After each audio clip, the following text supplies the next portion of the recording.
నమస్తే, welcome to Liya news. Ambati రాంబాబుని పరామర్శించడానికి వెళ్తున్నటువంటి జగన్మోహన్ రెడ్డి గారు ఈ రోజు ముఖ్యమంత్రి చంద్రబాబు గారిని ఉద్దేశించి ఒక మాట అన్నారు. ముఖ్యమంత్రి చంద్రబాబు జంగిల్ రాజు, ఇప్పుడు జంగిల్ పాలన నడుస్తుందని. ఈ మాటలు మాట్లాడే హక్కు అసలు జగన్మోహన్ రెడ్డి గారికి ఉందా? అంబటి రాంబాబు ఏమైనా దేశభక్తి చేసి జైలుకి వెళ్ళాడా? మరి ఇలాంటి పాలన ప్రోత్సహించినటువంటి జగన్మోహన్ రెడ్డి గారు ఇప్పుడు పరామర్శకు ఏ విధంగా వెళ్తున్నారు అన్న అనుమానం అయితే ప్రజల్లో కలుగుతుంది. దీనికి సంబంధించి మరిన్ని వివరాలు తెలుసుకుందాం. మనతో పాటు ఉన్నారు ప్రముఖ ఆర్థిక, రాజకీయ, సామాజిక విశ్లేషకులు రాజేష్ అప్పసాని గారు. నమస్కారం సార్. జగన్మోహన్ రెడ్డి గారు ఈరోజు మళ్ళీ పరామర్శకు వెళ్తున్నారండి. మనం గత నుంచి అనుకుంటూనే ఉన్నాం ఈ 5 సంవత్సరాలకు ఆయన పరామర్శ సరిపోతుందని. అది నిజమవుతున్నట్టే ఉంది. మరి ఎలా చూడొచ్చు అంటారు? జంగిల్ రాజు, జంగిల్ పాలన అని ముఖ్యమంత్రిని ఉద్దేశించి అంటున్నారు. మరోపక్క అంబటి రాంబాబు గారి ఇంటి దగ్గర అయితే కొన్ని మీడియాలు లైవ్ స్ట్రీమ్ ఇస్తూ ఉన్నాయి. ఆ పరామర్శకు వెళ్ళిన వాళ్ళు పోలీసులను ఉద్దేశించి ఒక్కసారి వదలండి, మీరు మేము తేల్చుకుందాం అని చెప్పి. ఏంటి మరి అంబటి రాంబాబు అంత గొప్ప వ్యక్తి? మరి వీళ్ళు చేసే చర్యలను ఏ విధంగా చూడొచ్చు అంటారు? మనకి ఒక హిందీ డైలాగ్ ఉంటుంది, బాప్ ఏక్ నంబర్ బేటా 10 నెంబర్ అంటారు.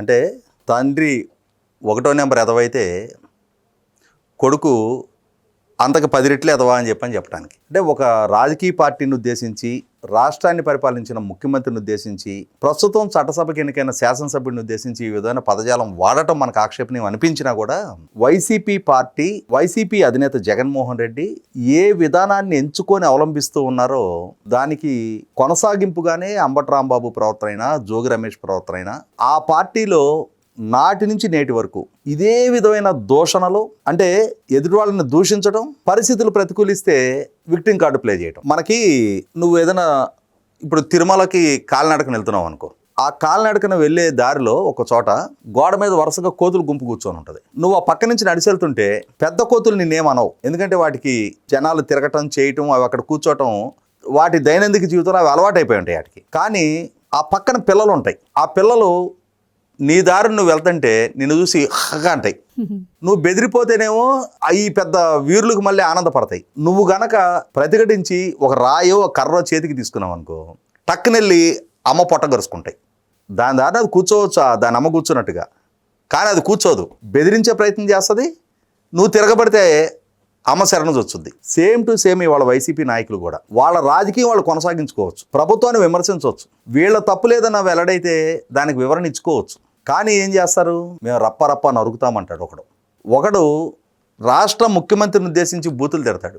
ఇంకొకడు సాక్షాత్తు రాష్ట్ర ఐటీ అండ్ హెచ్ఆర్డీ మినిస్టరు, అలాగే 1 కోటి మంది సభ్యత్వం ఉన్న పార్టీ ప్రధాన కార్యదర్శి లోకేష్ను ఉద్దేశించి కొవ్వు గరిగిందనుకున్నా వాడికి చిప్పు దొబ్బింది అని మాట్లాడతాడు. అంటే వాళ్ళు ఏమైనా మాట్లాడతారు. సరే, ఇక్కడ ఒక చిన్న డౌట్. అంటే ఈ భాష మాట్లాడే వాళ్ళు వైసీపీలోకి వెళ్తున్నారా, లేదంటే వైసీపీలోకి వెళ్ళాక ఈ భాష వాళ్ళకి అలవాటు అవుతుందంటారా? అంటే మనకి ఇంకొక కంపారిజన్ కూడా ఉంది.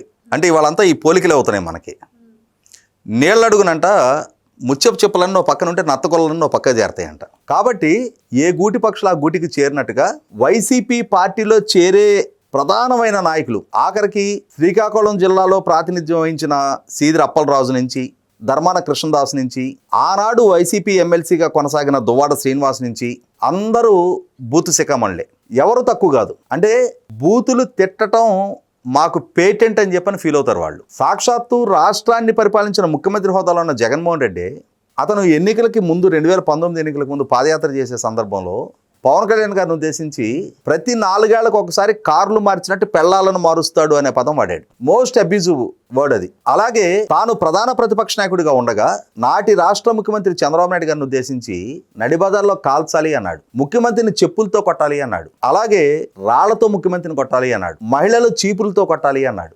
ఇక్కడ నేను జగన్మోహన్ రెడ్డిని ఆక్షేపించను, నేను చంద్రబాబు నాయుడు గారిని ఆక్షేపిస్తా. కారణం ఏంటి అంటే, ఒక రాష్ట్ర ముఖ్యమంత్రిని ఉద్దేశించి ఈ విధమైన అభ్యంతరకర వ్యాఖ్యలు చేస్తా ఉన్నప్పుడు, అది కూడా ఒక కండిషన్ బెయిల్ మీద ఉన్న అక్యూజ్డ్ నెంబర్ 1 16 నెలలు జైల్లో ఉండొచ్చి 11 కేసుల్లో కండిషన్ బెయిల్ మీద ఉన్న అక్యూజ్డ్ నెంబర్ 1 ఒక రాష్ట్ర ముఖ్యమంత్రిని ఉద్దేశించి ఈ విధమైన నడిబజార్లో కాల్చాలని అభ్యంతరకర వ్యాఖ్యలు చేసినప్పుడు జుట్టు పట్టుకొని లాక్కెళ్ళి లాకప్లో పెట్టాలి ముఖ్యమంత్రి గారు. అలా పెడితే ఈ విధంగా వ్యాఖ్యలు చేస్తే ఎదురుగా పోయే కాన్సిక్వెన్సెస్ ఏంటనేది అతనికి 2017లోనే అర్థమై ఉండేది. కానీ ముఖ్యమంత్రి గారు చంద్రబాబు నాయుడు గారు కఠినంగా చట్టాన్ని అమలు చేయకుండా, పోనీలే పాపం ఏదో రాజకీయంగా విమర్శించుకున్నాళ్లే అని చెప్పని ఈయన జాలి చూపించిన పర్యవసానం మొక్కై వంగంది వాళ్ళ మానుగా మారిన తర్వాత వంగుద్దా? సార్ మీరు ఇంత చెప్తుంటే నాకు ఇంకొక విషయం గుర్తొచ్చింది. గతంలో జగన్మోహన్ రెడ్డి గారు ఇలా పరామర్శకు వెళ్ళినప్పుడే పోలీసులను ఉద్దేశించి బట్టలు కూడా తీసుకొడదామని కూడా ఒక మాట అన్నారు. దీని తర్వాత పోలీస్ ఆఫీసర్స్ మొత్తం మీటింగ్ పెట్టుకోవడం, జగన్మోహన్ రెడ్డి గారు ఈసారి కనుక ఇలాంటి వ్యాఖ్యలు చేస్తే కఠినంగా చర్యలు తీసుకుంటామన్నారు. ఏంటి సార్ మరి అది కూడా? ఇక్కడ నేను అదే చెప్తున్నా, ఎప్పుడైనా సరే తొలి తప్పు చేసినప్పుడే ఇది తప్పు అని చెప్పని తెలిసిన వ్యక్తులు ఆ తప్పు చేసిన వాళ్ళకి దాన్ని తప్పు అని చెప్పని చట్టపరంగా చెప్పకపోతే అది తప్పు అని అతను ఫీల్ కాడు. నేను ఈ తప్పు చేయటం నాకు హక్కు, ఇలానే మాట్లాడటం నాకు రాజ్యాంగం కల్పించిన రైట్గా అతను ఫీల్ అవుతున్నాడు. 100% ఈ విషయంలో ప్రభుత్వం ఇప్పటికైనా సరే ఇన్ని నిబంధనలు ఉల్లంఘించి నీకు సెక్షన్ 30 అమల్లో ఉంది, నేను ర్యాలీలు తీయొద్దు అని చెప్పారు. అయినా ర్యాలీలు తీస్తున్నావు, పోలీసు ఆదేశాలను ధిక్కరిస్తున్నావు, పోలీసులను ఉద్దేశించి బట్టలోడు తీసి కొడతాను అంటున్నావు.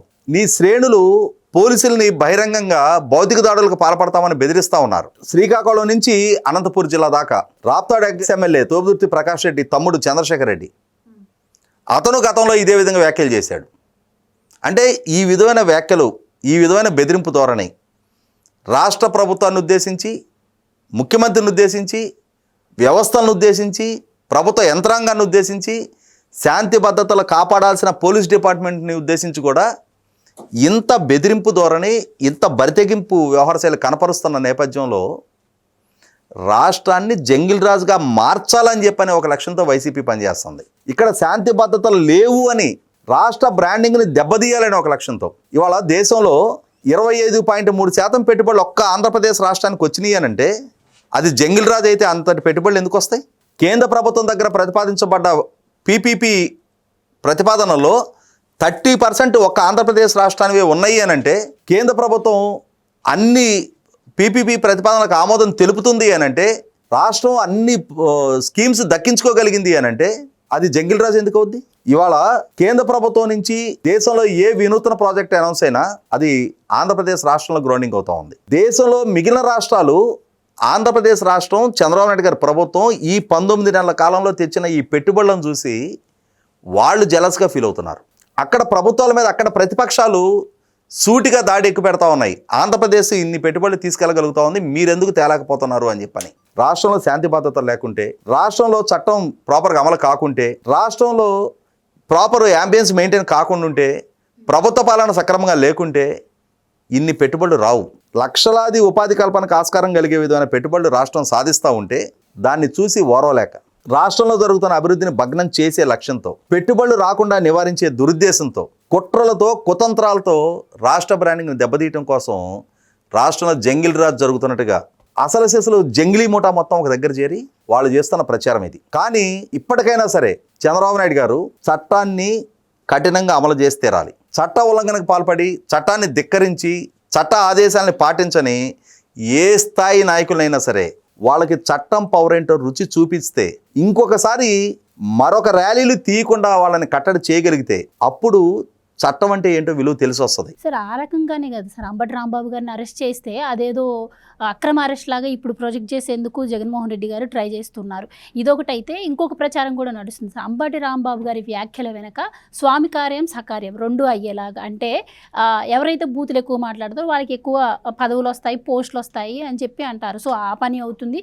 అలాగే ఇట్లా అడ్డు అంశం మీరు అన్నట్టు శాంతి భద్రతల ఉల్లంఘన జరుగుతాయన్న ఉద్దేశంతో కూడా ఈ వ్యాఖ్యలు కావాలనే చేపించారు అని అంటున్నారు. సో మీరేం చెప్తారు? అంటే ఇక్కడ ఇంకొకటి ఉంది. ఈ మధ్యకాలంలో అంబటి రాంబాబు తిరుమల దర్శనానికి కుటుంబ సమేతంగా వెళ్ళొచ్చిన తర్వాత అక్కడ వెంగమాంబ అన్నసత్రంలో భోజనం చేసి బయటకు వచ్చిన తర్వాత చాలా శుచి శుభ్రంగా రుచికరంగా తిరుమల భోజనం ఉంది అని చెప్పి ఒక వీడియో అతను రిలీజ్ చేశాడు. అతను కుటుంబ సమేతంగా భోజనం చేస్తూ కూడా చాలా ప్రాపర్గా మెయింటైన్ చేస్తున్నారు, ఎటువంటి అపరిశుభ్రతకు ఆస్కారం లేకుండా చాలా రుచికరమైన భోజనం పెడుతున్నారు. ఇన్ని లక్షల మందికి ప్రతిరోజు ఈ రకంగా వండి పెట్టడం అనేది చాలా గొప్ప కార్యం అని చెప్పారు ఆయన.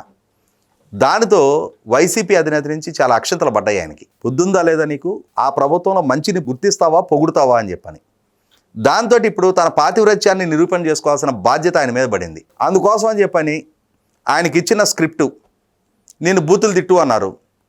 ఆయన 3 బూతులు తిట్టమంటే ఈయన 9 బూతులు తిట్టాడు. దాంతో మరి వాళ్ళ కేసులైన ఉద్రిక్తత పరిస్థితులు ఉత్పన్నమైనవి. చట్ట వ్యతిరేక చర్యలకు పాల్పడ్డందుకు రాష్ట్ర ముఖ్యమంత్రిని ఉద్దేశించి ఆ విధమైన అభ్యంతరకర వ్యాఖ్యలు చేసినందుకు ఆయన అరెస్ట్ అయ్యాడు. మరి పట్టాభిని అరెస్టు చేయించి సమర్థించుకున్న జగన్మోహన్ రెడ్డి ఇవాళ అంబటి రాంబాబు అరెస్ట్ని ఏ విధంగా సమర్థిస్తూ ఉన్నాడు?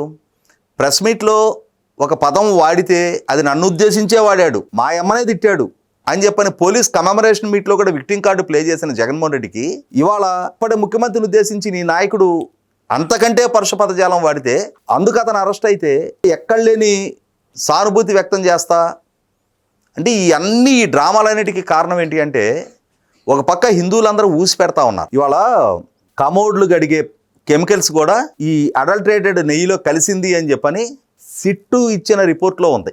ఏ కెమికల్స్ కలిపి ఈ నెయ్యి లాంటి పదార్థాన్ని తయారు చేశారు అని చెప్పని.